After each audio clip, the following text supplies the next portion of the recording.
శివలింగం నేచురల్‌గా ఏర్పడిందంటున్నారు అమర్నాథ్‌లో. ఇది ఎంతవరకు నిజం? నేనైతే కానే కాదంటాను. పూర్తి ఆన్సర్ తెలియాలంటే ఈ ఎపిసోడ్ చూడండి. వెల్కమ్ టు పై సనాతన సిరీస్. ఇక్కడ అన్ని నిజాలు చెప్పబడతాయి. ఈ ఎపిసోడ్ క్వెషన్ ఏంటంటే అమర్నాథ్ లింగం అసలు ఎవరు అమర్చారు? అది ఎలా ఏర్పడింది? ఎందుకోసం ఏర్పడింది? సముద్ర మట్టానికి 4000 మీటర్ల ఎత్తులో ఒక శివలింగం నేచురల్‌గా ఫార్మ్ అయిందంటారు. కానే కాదు. ఈ కథను వినండి. దేవతలు, రాక్షసులు మన చరిత్రలో ఎన్నో యుద్ధాలు జరుగుతూ ఉన్నాయి. దాంట్లో దేవతలు చాలా సార్లు గెలిచారు. కానీ ఇప్పుడు రాక్షసుల టైం. చివరికి ఇంద్రుడు, విష్ణు అందరూ రాక్షసుల చేతిలో ఓడిపోతున్నారు. అందరూ కలిసి భృగు మహర్షిని అడిగారు, స్వామి దీనికైనా దారి లేదా అని చెప్పి. భృగు మహర్షి చెప్తాడు, శివ వీర్య సంజాతుడు వల్ల మాత్రమే ఈ యుద్ధాన్ని గెలవగలరు మీరు అంటారు. అప్పుడు వెంటనే అందరూ కలిసి హిమాలయ పర్వతానికి బయలుదేరతారు.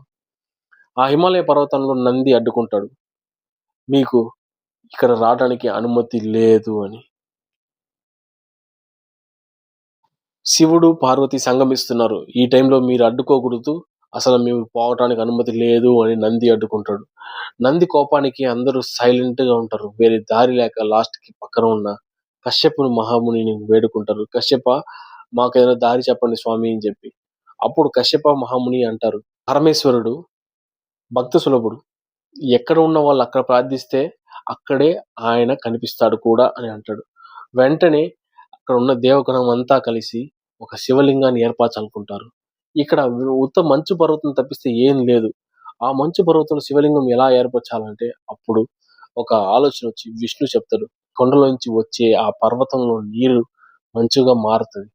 ఈ మంచు కొండని లింగంగా ప్రార్థిద్దాం అని విష్ణువు శివలింగాన్ని ఏర్పరుస్తాడు. అదే ఇప్పుడు అమర్నాథ్ జ్యోతిర్లింగం.